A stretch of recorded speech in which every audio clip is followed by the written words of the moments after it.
Баршаларыңызға сәлем достар. Сіздерге бүгін зелиннің пайдасы туралы айта кетсем деп отырмын. Зелиндің неше түрі бар? Сіздер естеріңізге түсіргенше пайдалы зелиндермен таныстыра кетейін. Мүмкін атауын естігенмен қандай пайдасы бар екенін білмейтін шығарсыздар. Есесіне осы посттан кейін міндетті түрде ойыңызда жүреді деген ойдамын. Ал кеттік, санамалайық. Жейтін шөптердің өзінде ішінде де бөлуге болады. Мысалы, төмендегі көк шөптер жапырақты тобына жатады. Шпинат, руккола, салат жапырақтары, латук, романо, петрушка. Аталған шөптердің пайдасы өте көп. Оларды әр тағамға қосу арқылы денсаулығыңызды нығайтып жатқанына сеніңіз. Мысалы, олар биоқолжетімді ақуыздар мен амин қышқылдары береді. Нәтижесінде асқазан ішек жолдарында шірік кетпейтін, бүйрек салмақ салмайтын ақуыз бөлінеді. Бұл бауырдың тез қызметін етуіне бірден бір көмектеседі. Ал төменде аталған шөптер хош иісімен керемет.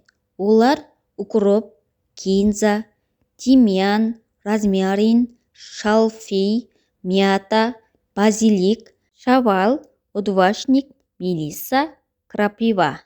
Әдетте хош иісті шөптердің тұнбасын ішіп, шай жасап, шайға қосуға да болады. Тек қолданар алдында жақсылап жуу керек.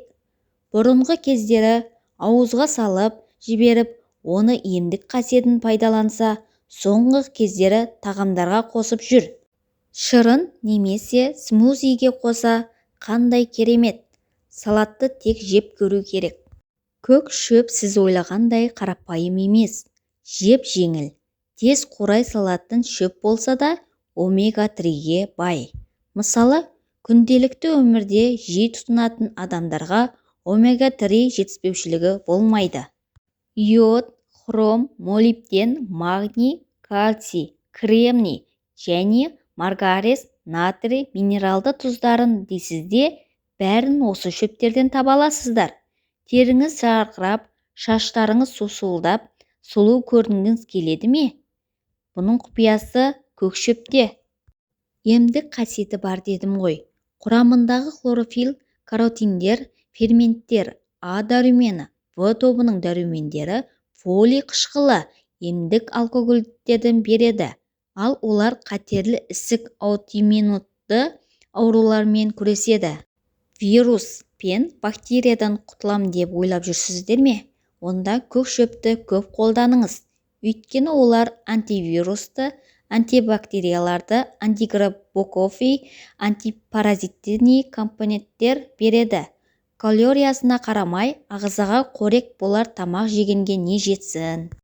Достар, менің пайдалы кеңестерім сіздерге ұнаған болса, менің каналыма тіркеліп, лайк басып, өз ойларыңызды жазыңыздар. Сіздермен бірге болған пайдалы кеңестер бір арнасы.